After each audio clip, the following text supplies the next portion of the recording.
الحمد للہ رب العالمین، الصلاۃ والسلام علی سید الانبیاء والمرسلین، اما بعد۔ 19ویں سپارے میں سورہ فرقان ہے۔ اللہ نے اس میں اپنی برکتوں کا تذکرہ کیا ہے کہ بابرکت ہے وہ ذات جس نے اپنے بندے پر قرآن فرقان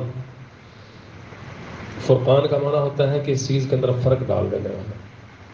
قرآن نے آ کے توحید اور شرک میں فرق ڈالا، اس لیے اللہ رب العزت نے اس کو سورہ فرقان کہا ہے کہ جس نے فرقان اتارا اپنے بندے پر تاکہ وہ میرا بندہ دنیا کو ڈرانے والوں میں سے ہو جائے، یعنی پیغمبروں کو کہا جاتا ہے کہ وہ ڈرانے والے ہیں، تو ان کے بارے میں یہ بات کہی ہے۔ اللہ نے اس میں اس بات کی طرف بھی توجہ دلائی ہے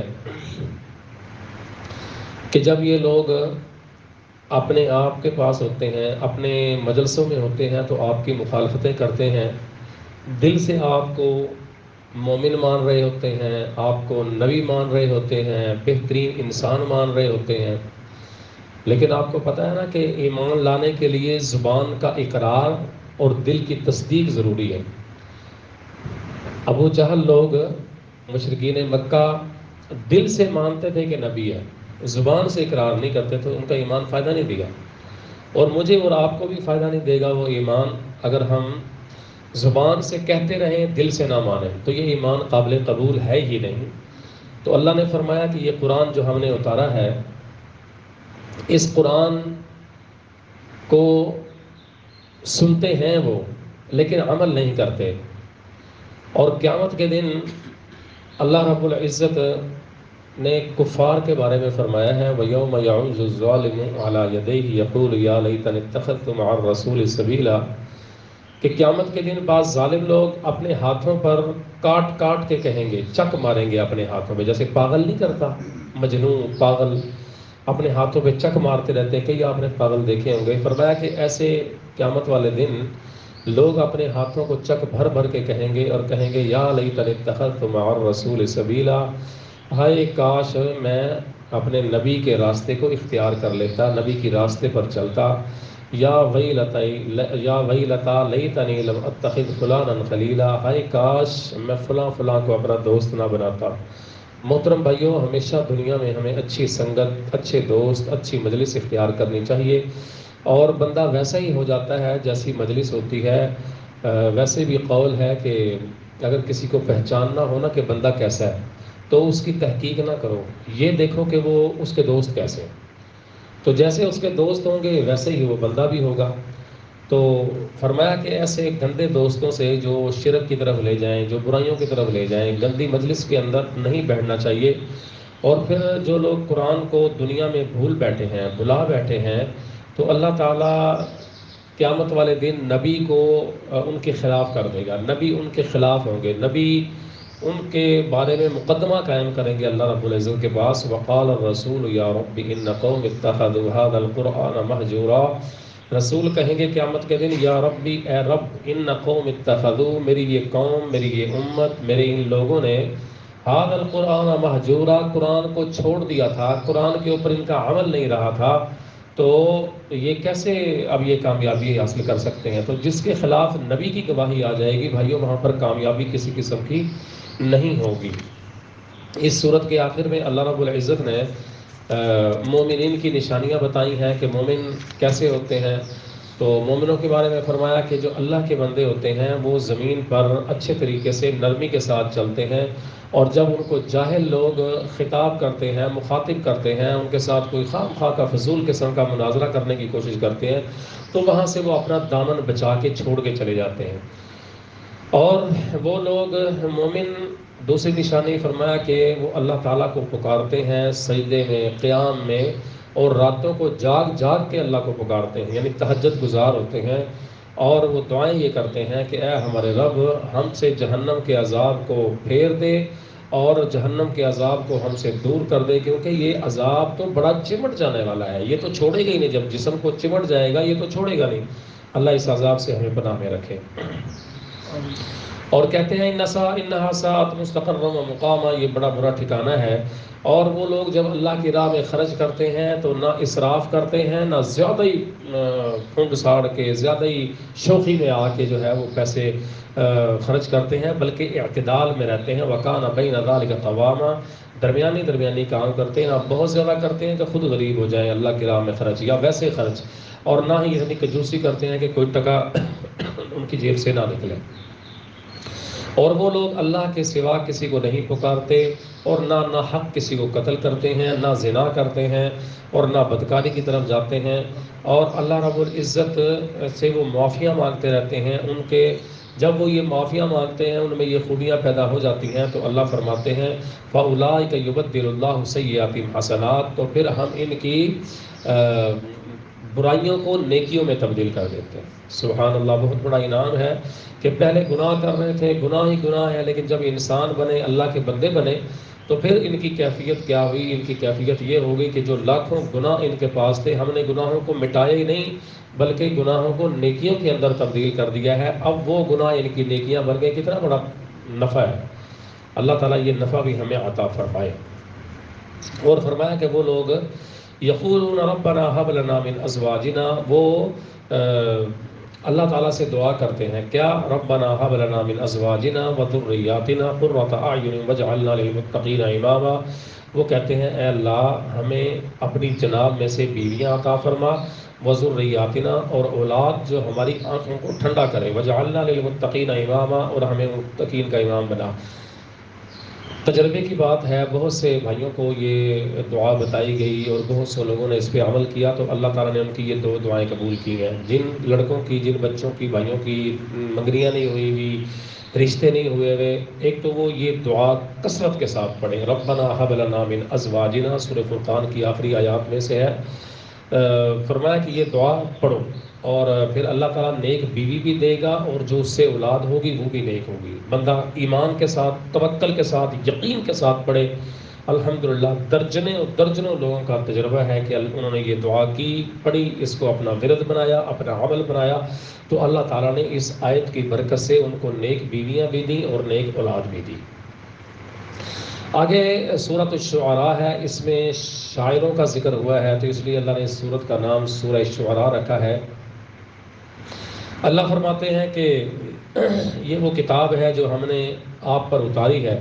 تو نبی صلی اللہ علیہ وسلم بسا اوقات پریشان ہو جاتے، دیکھتے کہ لوگ اسلام قبول نہیں کر رہے ہیں تو مایوسی کا شکار ہوتے، تو رو رو کے، پریشان ہو کے اپنے آپ کو ہلکان کر بیٹھتے۔ اللہ رب العزت نے فرمایا لعلک باخع نفسک الا یکونوا مؤمنین، اگر لوگ مومن نہیں بنتے، مسلمان نہیں بنتے تو اے نبی کیا آپ اپنے آپ کو ہلاک کر بیٹھیں گے؟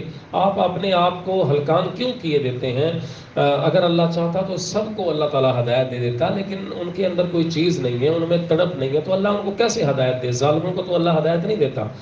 اور پھر فرمایا کہ جیسے آپ کے حالات ہیں، آپ کے بھائی پیغمبر موسیٰ علیہ السلام کے بھی ایسے ہی حالات تھے، جیسے آپ کو ابو جہل ملا ہے، عتبہ، شیبہ، ابو لہب، بدماش دنیا کے ملے ہیں، آپ کی مخالفت کر رہے ہیں، تو یہ نبی آپ کے ساتھ پہلی دفعہ نہیں ہوا۔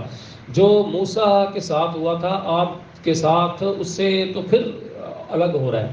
موسیٰ علیہ السلام کے ساتھ کیا ہوا تھا؟ موسیٰ علیہ السلام اور ان کے بھائی ہارون، ان کو اللہ رب العزت نے جب نبوت دی، ان کو پیغمبر بنایا، تو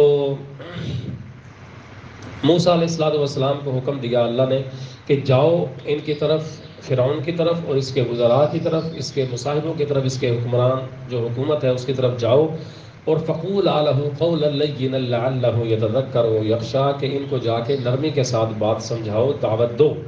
موسیٰ علیہ السلام کہتے ہیں کہ جو ہمیں تو خوف ہے ہمیں کہیں جان سے نہ مار دے، انسان ہونے کے ناطے قرآن نے نقل کیا ہے، تو اللہ نے فرمایا لا تخافا اننی معکم، ڈرنا نہیں تم دونوں نے، تو ہارون اور تم نے ڈرنا نہیں ہے، آپ نے ڈرنا نہیں ہے، میں تمہارے ساتھ ہوں، جو وہ باتیں ہوں گی ساری میں سن رہا ہوں گا، میں تمہارے ساتھ بھی ہوں، پریشان ہونے کی ضرورت نہیں ہے، تم نے خوف زدہ نہیں ہونا۔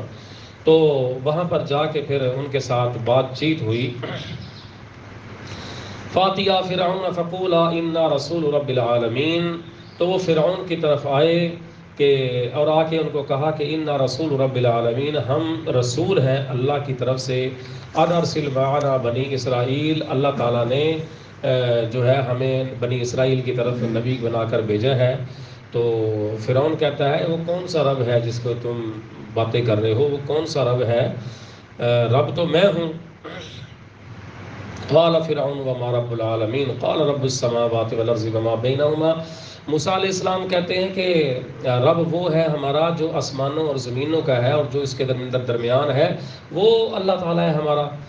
تو قال لمن حولہ ولا تستمعون، فرعون نے یہ بات سن کے اپنے وزیروں مشیروں اور شتونگڑوں کو کہتا ہے، ہاں بھائی سن رہے ہو، پہ سن رہے ہو، لمن حولہ ولا تستمعون، سن رہے ہو یہ کیا کہہ رہے ہیں؟ رب میں ہوں، یہ اور ہی رب بنا رہے ہیں جو زمینوں اور آسمانوں کا رب ہے۔ تو قال ربکم ورب آبائکم الاولین، تو حضرت موسیٰ علیہ السلام نے کہا وہ رب تمہارا بھی ہے اور تمہارے آباء و اجداد کا بھی رب تھا، اور وہ رب مشرق اور مغرب کا رب ہے، اور ساری حکومت سارا کچھ اسی کا ہے۔ قال اولو جئتک بشیء مبین، فرعون کہتا ہے اچھا اگر تو یہی بات ہے تیرے پاس کوئی ثبوت ہے تو پیش کر، ورنہ تیری سزا جو ہے نا ہم بڑی سخت تیرے سزا دیں گے اور تیرا مقابلہ کریں گے۔ تو اس نے دنیا بھر کے جتنے اس کے جادوگر تھے تو ان کو بلا لیا، اور جادوگروں کو بلا کے کہا بھی ہاں بھی تمہیں موسیٰ کا مقابلہ کرنا ہے۔ قال فات به ان كنت من الصادقین، کہتا ہے کہ اب یہ جادوگر بھی آ گئے، سارے ایک دن مقرر ہو گیا، عید کا میلے کا دن، ساری دنیا آ گئی، بہت بڑے میدان میں گراؤنڈ کے اندر یہ سلسلہ شروع ہوا۔ تو جادوگر بھی آ گئے، جادوگروں نے بھی آ کے اپنا منظر پیش کیا۔ تو جادوگر کہتے ہیں کہ ہاں بھی موسیٰ پہلے تم اپنا کمال دکھاؤ گے کہ ہم اپنا کمال دکھائیں گے؟ حضرت موسیٰ علیہ السلام نے فوراً کہا تم پہلے اپنا دکھاؤ، تمہارے پاس کیا ہے، نکالو جو تمہارے پاس ہے۔ تو انہوں نے کیا کیا کہ انہوں نے سانپ زمین پر چھوڑ دیے، اپنی طرف سے جادو کر کے جو چیزیں بھی انہوں نے پھینکی ان کو سب کو سانپ، بڑے بڑے خوفناک قسم کے، ان سانپوں کو دیکھ کے حضرت موسیٰ علیہ السلام ایک دفعہ تھوڑے سے ڈرے۔ فَأَلْقَىٰ عَصَاهُ فَإِذَا هِيَ ثُعْبَانٌ مُّبِينٌ، تو اللہ نے حکم دیا کہ آپ کے پاس جو یہ لاٹھی ہے نا، آپ کے پاس جو سوٹا ہے، اس کو آپ زمین پہ پھینک دیں، بس اور کچھ نہیں کرنا آپ نے۔ تو جو خوف کی کیفیت تھی وہ ختم ہو گئی، اور انہوں نے جب زمین پر وہ ڈنڈا پھینکا تو پھینکنے کے بعد وہ اتنا بڑا سانپ بن گیا کہ وہ فوراً منہ کھول کے ان کے سارے سانپوں کو کھا گیا، اکیلا ان کا سانپ رہ گیا۔ جادوگروں نے یہ دیکھا تو انہوں نے کہا کہ یہ تو ہمارے پاس تو جادو تھا، نظر بندی تھی، آنکھوں کو نظر بند کر کے ہم لوگوں کو دھوکہ دے رہے تھے، یہ تو اصلی میں ہم سے بھی بڑا کوئی اللہ کا ولی ہے یا جادوگر ہے معاذ اللہ۔ تو وہاں پر پھر اللہ رب العزت نے ان کو ہدایت دی۔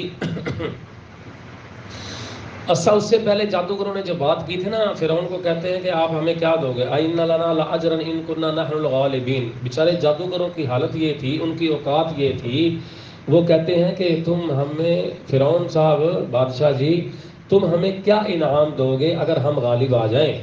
تو فرعون نے پتہ کیا کہا؟ فرعون نے کہا ہاں تمہیں انعام ملے گا، کیا؟ اور کچھ نہیں، صرف اتنا انعام ملے گا، تمہیں میں اپنا مقرب بندہ بنا لوں گا، جب میں بیٹھا کروں گا تو تم بھی اسٹیج کے اوپر بیٹھا کرو گے۔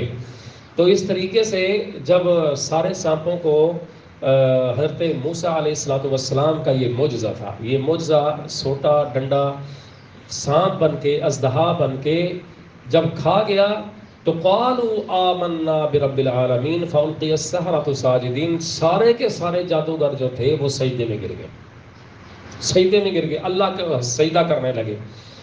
قالوا آمنا برب العالمین، کہتے ہیں کہ ہم رب العالمین، جہانوں کے رب پر ایمان لائے، اور وہ کون سا رب ہے؟ رب موسیٰ و ہارون، جو موسیٰ اور ہارون کا رب ہے اس پر ایمان لائے ہیں، جو یہ حکومتوں کا رب ہے فرعون اس پر ایمان نہیں لائے۔ قال آمنتم لہ قبل ان آذن لکم، فرعون کہتا ہے کہ تم ایمان لائے ہو میری اجازت سے پہلے تم ایمان لے آئے ہو، اچھا یہ تم نے کیا ہے، اب تمہاری سزا یہ ہے لأقطعن ایدیکم وارجلکم من خلاف ولأصلبنکم اجمعین، میں تمہیں مخالف ہاتھوں اور پاؤں سے کاٹوں گا، یعنی دایاں ہاتھ کاٹوں گا، بائیں ٹانگ کاٹ دوں گا۔ بڑی ذلیل حرکت ہے یہ، ایک طرف کے 2 کاٹ دے پھر بھی سمجھ آتی ہے، تو وہ دونوں طرف سے لولا لنگڑا بنانا چاہتا تھا. کہتا ہے کہ وَأَرْجُلَكُم مِّنْ خِلَافٍ، میں تمہارے بازو اور ٹانگیں مخالف سائڈوں سے کاٹ دوں گا. بایاں بازو ہوگا تو دائیں ٹانگ ہوگی، اور دایاں بازو ہوگا تو الٹی ٹانگ ہوگی. تو میں اس طریقے سے تمہیں یہ کاٹوں گا بھی، تمہاری سزا ہے جو تم میری ربوبیت کو چھوڑ کے ایک رب کی طرف چلے گئے ہو. وَلَأُصَلِّبَنَّكُمْ أَجْمَعِينَ، اور اس کے بعد تمہیں میں پھانسی دے دوں گا. ہائے قالوا لا غیر، خدا کی قسم جب یہ توحید کا سودا بندے کے ذہن میں آتا ہے نا، تو پھر بندے کو دنیا جہان کی پرواہ نہیں رہتی. میں اور آپ مومن ہیں ہی نہیں ہیں. ہمیں تھوڑی سی پریشانی آتی ہے نا، اللہ کے پر گلے جزے فضے ناشکریاں بے صبریاں ہم کرنے لگتے ہیں. تو انہوں نے کیا کہا؟ ایمان بھی نہیں لائے، ابھی ابھی ایمان لائے، 1 سیکنڈ پہلے، 1 منٹ پہلے، 2 منٹ پہلے ایمان لائے ہیں. جب اس نے دھمکی دی، کہتے ہیں لا سیرا انا الی ربنا منقلبون، کوئی تکلیف نہیں ہے، تو جو ہوتا ہے تو اس سے کر لے. انا الی ربنا منقلبون، ہمیں پھانسیاں دے گا، ہم اپنے رب سے ملاقات کو مل کر چلے جائیں گے. اللہ سے ملاقات کا اتنا ذوق ہے ان میں. انا نطمع، ہمیں لالچ ہے، ان یغفر لنا، کہ ہمارے گناہ معاف ہو جائیں. اور افسوس کی بات یہ ہے کہ مجھے اور آپ کو لالچ ہے ہی نہیں کہ ہمارے گناہ معاف ہو جائے. ہمیں وہ تڑپ نہیں ہے. عام روٹین میں کہتے ہیں اللہ گناہ معاف کر دینا اللہ، لیکن جو ایک خاص ماحول بنا کے اللہ سے باتیں کی جاتی ہیں وہ ہماری کیفیت نہیں ہے. ربنا خطایانا، اللہ ہمارے گناہ معاف کر دے. ان کنا اول المؤمنین، ہم تیری امت میں سے، تیرے لوگوں میں سے اولین مسلمان بن جائیں، تو اس سے اعزاز اور اللہ نے دیا کیا. پھر اللہ رب العزت نے آگے پیغمبروں کا نام لیا ہے، حضرت ابراہیم علیہ السلام کا، نوح علیہ السلام کا، اور حضرت ہود کا، صالح علیہ السلام کا، حضرت لوط کا، حضرت شعیب کا. سب کی باتیں بیان کرنے کے بعد اللہ رب العزت نے ان کے زبانوں سے یہ بات کہلوائی ہے کہ وما اسألکم علیہ من اجر ان اجری الا علی رب العالمین، کہ ہم تم سے سوال نہیں کرتے، دنیا کی کوئی تنخواہ نہیں لینا چاہتے، ہمارا اجر اللہ کے پاس ہے، ہماری تنخواہ اللہ کے پاس ہے. تم صرف ہماری یہ بات مان لو کہ اللہ کے ساتھ کسی کو شریک نہ کرو، تو اس لیے ہم جو ہے تم سے کچھ لیتے دیتے نہیں ہیں، تم صرف ہماری بات مان لو تو یہ کافی ہے. پھر اللہ نے اس سورت کے آخر میں شعراء کا تذکرہ کیا ہے کہ جو نبی کو شاعر کہتے ہیں، تو شاعر تو بڑے پاگل لوگ ہوتے ہیں، نہیں ان کی وہ باتیں ہوتی ہیں، شاعری میں وہ زبان استعمال کرتے ہیں وَأَنَّهُمْ يَقُولُونَ مَا لَا يَفْعَلُونَ، جو کہتے ہیں وہ کرتے نہیں. جو شاعری میں ان کے الفاظ استعمال ہوتے ہیں حقیقت میں ان کا کوئی تعلق نہیں ہوتا. ایسی محبوب کو بڑھا چڑھا کے کائنات کا سب سے بڑا حسین بنا دیں گے، سب سے زیادہ حسین بنا دیں گے، اور سب سے بڑا مافوق الفطرت بنا دیں گے. فرمایا یہ تو پاگل لوگ ہیں، شاعر، میرا نبی پاگل نہیں ہو سکتا. آگے سورۃ النمل ہے. سورۃ النمل، نمل عربی میں چیونٹیوں کو کہتے ہیں، تو ان کا تذکرہ کیا ہے اللہ رب العزت نے، اس لیے چیونٹی کا تو اس کا نام سورۃ النمل ہے. آپ نے مشہور و معروف واقعہ سنا ہے کہ اللہ فرماتے ہیں کہ ہم نے داؤد اور ان کے بیٹے سلیمان کو ایک علم دے رکھا تھا، اور ان کو ہم نے دنیا کے جانوروں کی بولیاں، 3 حکومتیں حضرت سلیمان علیہ السلام کو ملی تھی، انسانوں پر حکومت، جنوں پر حکومت اور پرندوں پر حکومت. 3 حکومتیں ملی تھیں، اور یہ بہت بڑا اعزاز تھا. ایک دفعہ وہ لشکر لے کے جا رہے تھے، تو چیونٹیاں اپنی باہر زمین پہ دانا دن کا چگ رہی تھیں. تو انہوں نے جب دور سے دیکھا ان کی ملکہ چیونٹی نے کہ وہ لشکر آ رہا ہے، تو اپنی چیونٹیوں کو کہتی ہیں یا ایھا النمل ادخلوا، اے چیونٹیوں، ادخلوا مساکنکم، اپنے بل میں داخل ہو جاؤ. لا یحطمنکم سلیمان وجنودہ، سلیمان کا لشکر آ رہا ہے، وہ تمہیں اپنے پاؤں کے نیچے روند ڈالے، یہ نہ ہو اور ان کو پتہ ہی نہ ہو. اللہ کی قسم، چیونٹی کو اللہ نے توحید کا علم دیا ہے. توحید کیا ہے؟ کہ اس کو پتہ ہے کہ اللہ کے سوا نبی بھی ہو تو وہ غیب کی خبر نہیں رکھتا. یارو کتنی سادی دعوت ہے، کتنی کھلی دعوت ہے. ابھی آگے ہم ہدہد کا بھی ذکر کریں گے تو اس کا بھی بتائیں گے، اس کو بھی توحید کا کتنا پتہ تھا. تو ادخلوا مساکنکم وہم لا یشعرون، ان کو پتہ ہی نہ ہو تمہیں وہ روند ڈالیں. یہ بات سن کے حضرت سلیمان علیہ السلام فتبسم، مسکرائے، ضاحکا من قولها، اس کی بات سن کے مسکرائے، ہنسنے لگے.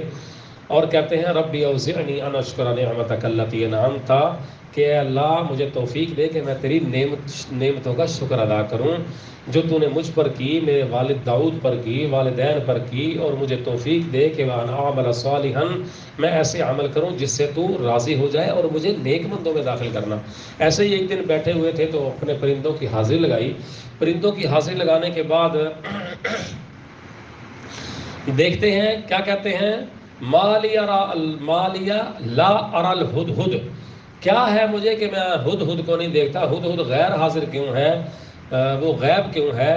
اگر لا اعذبنہ عذابا شدیدا او لا اذبحنہ، میں اس کو عذاب دوں گا، اس کو سزا ملے گی غیر حاضری کی، وہ ایبسینٹ کیوں ہے آج، اور اس کی سزا یہ ہوگی یا تو میں کوئی اور سزا دوں گا اس کو، یا پھر او لا اذبحنہ، یا اس کو میں ذبح کر ڈالوں گا، اس کا گوشت کھا لوں گا، او لیاتینی بسلطان مبین، یا مجھے وہ خبر دے گا اس بات کی، وہ مجھے بتائے گا کہ جناب میں اس عذر کی وجہ سے آپ کی مجلس میں حاضر نہیں تھا، جائز عذر دے، شرعی عذر دے، پھر ٹھیک ہے۔ جب وہ آیا تو کیا کہتا ہے؟ کہتا ہے جی انی وجدت امرأۃ تملکہم وأوتیت من کل شیء، کہتا ہے کہ آج میں اڑتے اڑتے ایک جگہ پہ پہنچا تو میں نے ایک تخت دیکھا، ایک ملکہ کا، ایک بادشاہ کا، ایک عورت بادشاہ کا، عورت ہے وہ، اس کو اللہ نے ہر چیز دی ہوئی ہے، بڑی نعمتیں ہیں، اس کا بہت بڑا جو ہے اس کا تخت ہے، میں نے اس پر دیکھا ہے، وجدتها وقومها، میں نے اس کی قوم کو دیکھا ہے، اس کے لوگ یسجدون للشمس، اللہ کو چھوڑ کے وہ سورج کو سجدہ کر رہے ہیں۔ ہدہد کو پتہ ہے کہ نہیں پتہ توحید کیا چیز ہے، کہ سجدہ کس کو کرنا چاہیے؟ اور ظالموں، تم کہتے ہو کہ ہم اپنے پیروں کو سجدہ تعظیمی کرتے ہیں، یہاں پر ہر قسم کا انکار ہدہد کر رہا ہے کہ سورج کو بھی تعظیمی سجدہ نہیں کر سکتے۔ اگر سجدے کی اجازت ہوتی تو بیوی کو ملتی کہ خامد کو کرے، اللہ نے یہ بھی دینے کی اجازت نہیں دی، یہ بھی کرنے کی اجازت نہیں دی۔ تو وہ کہتا ہے کہ ایسے بے وقوف لوگ ہیں، وَزَيَّنَ لَهُمُ الشَّيْطَانُ وَأَعْمَالَهُمْ، شیطان نے ان کا یہ عمل سورج کو سجدہ کرنے کا ان کی آنکھوں میں خوبصورت کر دیا، پیارا کر دیا، بڑے مطمئن ہے کہ ہم سورج کو مان رہے ہیں، سورج بہت بڑا ہے، فَهُمْ لَا يَهْتَدُونَ، ہدہد بول رہا ہے کہ ان کو ہدایت ہی نہیں ہے، بے ہدایتیں ہیں۔ ہمارے 6 فٹ کے مولوی کو نہیں پتہ چلتا بیچارے کو کہ شرک کیا ہے اور توحید کیا ہے۔ حضرت سلیمان علیہ السلام نے فرمایا کہ ان قریب مجھے پتہ چل جائے گا کہ تو جھوٹ بول رہا ہے کہ سچ بول رہا ہے۔ انہوں نے اپنے ذرائع سے پتہ کیا، جنوں کو بھیج کے، تو ان کو پیغام دیا گیا کہ تم میرا خط لے کے جاؤ اور اس کو کہو کہ تم اسلام قبول کر لو، اور اس خط کے اوپر انہوں نے بسم اللہ الرحمن الرحیم لکھا، اور پھر یہ بسم اللہ پھر ان سے بھی آئی، پھر ہماری اس امت کو بھی اللہ نے دی۔ نبی علیہ السلام جو بھی کام کیا کرتے تھے تو بسم اللہ پڑھا کرتے تھے، سب سے پہلے کام میں جو بھی اچھا کام ہوتا تو بسم اللہ لازمی طور پہ پڑھا کرتے تھے۔ تو ہمیں بھی جب کوئی خط لکھیں، کوئی تحریر لکھیں تو بسم اللہ وہاں پر شروع میں لکھنی چاہیے۔ تو جب انہوں نے یہ خط لکھا کہ تم اسلام قبول کر لو وگرنہ تمہارا علاج وہی ہوگا جو ایسے لوگوں کا ہوتا ہے، تو جب اس کو ملکہ سبا، بلقیس نام تھا اس کا، اس کو یہ خط ملا تو اس نے اپنے وزیروں مشیروں کو بلایا، اس کو کہا کہ یہ خط آیا ہے تو کیا کرنا چاہیے؟ تو انہوں نے کہا نہیں جی ہم مقابلہ کر لیں گے، یہ کر لیں گے، وہ کر لیں گے، لیکن وہ کہتی ہے کہ نہیں، جب یہ ایسے بادشاہ ہوتے ہیں نا تو یہ پھر عزت والوں کو ذلیل کرتے ہیں، تخت پہ قبضہ کر لیتے ہیں، تو یہ لالچی ہوتے ہیں پیسے کے، روپے ٹکے کے، تو ہم ان کو تحفے تحائف دیتے ہیں، اپنی جان چھڑا لیتے ہیں۔ بڑے انہیں تحفے تحائف دے کے سارا کچھ وہ بھیجا حضرت سلیمان علیہ السلام کے بعد۔ حضرت سلیمان نے ہر چیز واپس کر دی کہ میں دنیا دار بادشاہ نہیں ہوں، میں تو پیغمبر ہوں اللہ کا، میں تو منوانا چاہتا ہوں یہ سورج کو چھوڑ کے ایک الہ کی تم جو ہے وہ عبادت کرو۔ جب وہ سامان واپس گیا تو ملکہ بلقیس سیانی تھی، بڑی سمجھدار عورت تھی، اللہ رب العزت نے اس کو یہ حکومت دی تھی، تو اس کو یہ بات سمجھ میں آ گئی کہ یہ بادشاہ دنیا کی چیزوں کا لالچی نہیں ہے، تو اس نے کہا ٹھیک ہے جی، خط لکھا جوابی طور پہ کہ میں آپ کے پاس آ رہی ہوں، میں اپنے لوگوں کے ساتھ آ کے آپ کی دعوت آپ کی زبان سے سننا چاہتی ہوں۔ تو وہاں سے چلنے لگی، تو ابھی تھوڑی دور تھی، تو حضرت سلیمان علیہ السلام نے اس کو سرپرائز دینا چاہا، اس کو ذرا حیرت زدہ کرنا چاہا کہ ہماری حکومت دیکھو، ہماری حکومت اللہ نے ہمیں کیسی حکومت دی ہے۔ تو پھر حضرت ابراہیم علیہ السلام نے کہا یا ایھا الملأ ایکم یاتینی بعرشھا قبل ان یاتونی مسلمین، کہتے ہیں کہ کون ہے اس کا جو عرش اٹھا کے میرے پاس لائے گا؟ قال عفریت من الجن، جنوں میں سے ایک بہت بڑے جن نے کہا انا آتیک بہ قبل ان تقوم من مقامک، ابھی تمہارے بیٹھے بیٹھے ہی ابھی چند لمحوں میں لے کے آتا ہوں، مجھے آپ اجازت دیجئے، میں اس چیز پر قوی ہوں، میں اس چیز کو کر سکتا ہوں۔ قال الذی عنده علم من الکتاب، تو ان میں سے ایک شخص کو جس کو کتاب کا علم دیا گیا تھا، اس نے کہا انا آتیک بہ قبل ان یرتد الیک طرفک، مجھے آپ حکم کریں میں لے کے آتا ہوں۔ آپ نے ایسے ایک دفعہ آنکھ جھپکنی ہے، صرف ایک آنکھ جھپکنی ہے، سیکنڈ کے 1000ویں حصے میں ہو جاتا ہے، تو آپ آنکھ جھپکیں گے تخت آپ کے سامنے ہوگا۔ تو اسی طریقے سے وہ تخت لے آیا سامنے سے۔ اب یہاں سے جو آیت ہے نا، یہاں کے لوگ کہتے ہیں ہمیں کہ تم جو ہمارے اوپر شرک کا فتویٰ لگاتے ہو، دیکھو سلیمان علیہ السلام کا وہ صحابی ہے، اس کا ولی ہے، ان کا ولی ہے، عام پچھلے نبی کی امت کا بندہ ہے، اس کی اتنی کرامت ہے، اتنی کرامت ہے کہ وہ فوری طور پہ آنکھ جھپکنے کے برابر وہ تخت اٹھا کے لے آتا ہے۔ تو ہمارے ولی جو اس دنیا کے اندر موجود ہے، پاکستان میں موجود ہے، انڈیا میں موجود ہے، ہمارے ملکوں میں موجود ہے، ان کی تم کرامت مانتے ہی نہیں ہو۔ تو بھائی اس کا جواب یہ ہے کہ ایک تو اللہ رب العزت نے فرمایا کہ قال الذی عنده علم من الکتاب، اللہ نے کتاب کا علم دیا تھا۔ اس سے پھر بہت سے مفسرین نے اس کے اندر بہت سے اقوال ہیں، اس میں اسرائیلی روایات بھی ہیں کہ اس بندے کا نام آصف بن برخیا تھا، یا اس طرح کے نام لیے گئے ہیں۔ تو مفسرین کا جو نچوڑ ہے وہ یہ ہے کہ ایک بندہ تھا اس وقت، اور اللہ رب العزت نے اس کو علم دیا تھا۔ بعض تو کہتے ہیں حضرت سلیمان علیہ السلام خود تھے، کیونکہ ایک پیغمبر کے زمانے میں ایک پیغمبر سے زیادہ صاحب علم بندہ کوئی نہیں ہوتا۔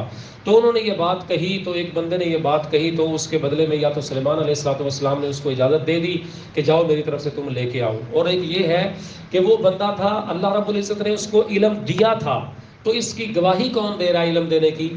قرآن۔ تو جو قرآن گواہی دے دے کافی ہے ہمارے لیے۔ قرآن نے کہہ دیا کہ وہ اللہ کا ولی تھا، ہم مان لیتے ہیں۔ تم اپنے ولیوں کی کوئی قرآن سے کرامت ثابت کر کے دکھاؤ نا، کہ قرآن کہہ رہا ہو کہ 14ویں صدی میں پاکستان کے فلاں ضلع، فلاں علاقے کی فلاں گاؤں کے اندر فلاں نام کا بندہ آئے گا، وہ یہ کرامت دکھائے گا، تم مان لینا، تو ہم مان لیں گے۔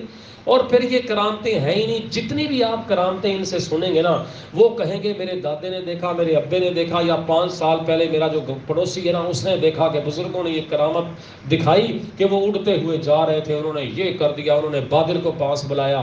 جیسے شمس تبریز کے بارے میں آتا ہے، شمس تبریز کہ انہوں نے، ان کے پاس بھوکے تھے، ان کے پاس کھانے کے لیے کچھ نہیں تھا، تو ان کو ایک بوٹی ملی، تو ایک بندے سے آگ مانگی، آگ نہیں دی، آگ نہیں دی، سورج کو پاس بلا لیا، سورج کو پاس بلا کے اپنی بوٹی بھون کے وہ کھائی۔ وہ اللہ کے بندوں، سورج کو اتنی دور سے بلا لیا، آگ کے 2 کل نہیں بکھا سکتے تھے وہ وہاں پہ۔ کیسی جاہلانہ باتیں، ایسی باتیں آپ کو ملیں گی فلاں زمانے میں ایسے ہوا فلاں۔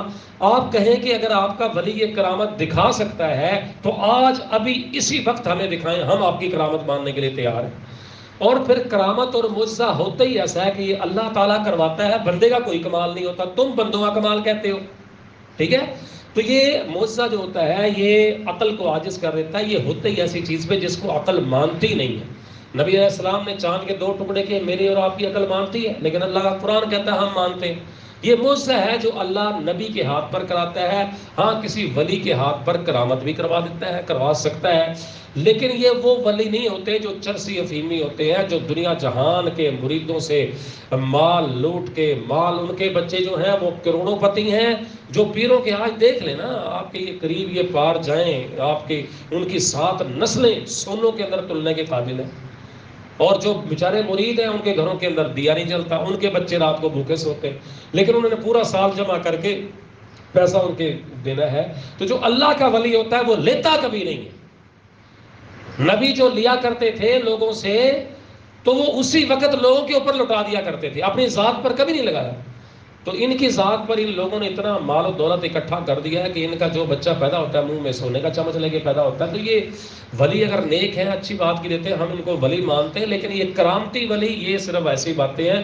تم یہ نہیں کہہ سکتے کہ جناب سلیمان علیہ السلام کا امتی تھا، ولی نے یہ کرامت کی، تو یہ امت محمدیہ کا نبی کا امتی ہے، یہ کتنا بڑا ولی ہوگا؟ یہ تو پوری، اگر تمہارا ولی ہے، ہم تمہیں چیلنج کرتے ہیں بھائی، اگر تمہارا ولی اتنا کچھ کر سکتا ہے، اتنا کچھ کر سکتا ہے، اس وقت مسلمانوں پر پوری دنیا میں ظلم ہو رہا ہے، کشمیر میں ظلم ہو رہا ہے، یہ کرونا کی بیماری ہے، وہ تمہارا پیر اس بیماری کو لے جائے، یہ اسرائیل نے اتنے ایٹم بم بنائے ہوئے ہیں آپ کو مسلمانوں کو تباہ و برباد کرنے کے لیے، امریکہ نے بنائے ہوئے ہیں، روس نے بنائے ہوئے ہیں، جرمنی فرانس نے بنائے ہوئے ہیں، وہ ان کے ایٹم بم اٹھا کے ضائع کیوں نہیں کر دیتے، دریا برد کیوں نہیں کر دیتے، ختم کیوں نہیں کر دیتے؟ اگر کرنا ہے تو ایسا کام کرو جو انسانیت کو فائدہ ہو، مسلمانوں کو فائدہ ہو، انسانیت کو فائدہ ہو۔ تو یہ باتیں صرف کرنے کی ہے۔ ہاں قرآن نے اس کا ذکر کیا تو ہم اس کو مانتے ہیں، باقی تمہارے جو جعلی ولیاں ہم ان کی کوئی بات نہیں مانتے۔ اللہ سے دعا ہے اللہ تعالی ہمیں صحیح معنوں میں دین اسلام کا فہم عطا فرمائے۔ وما علیہ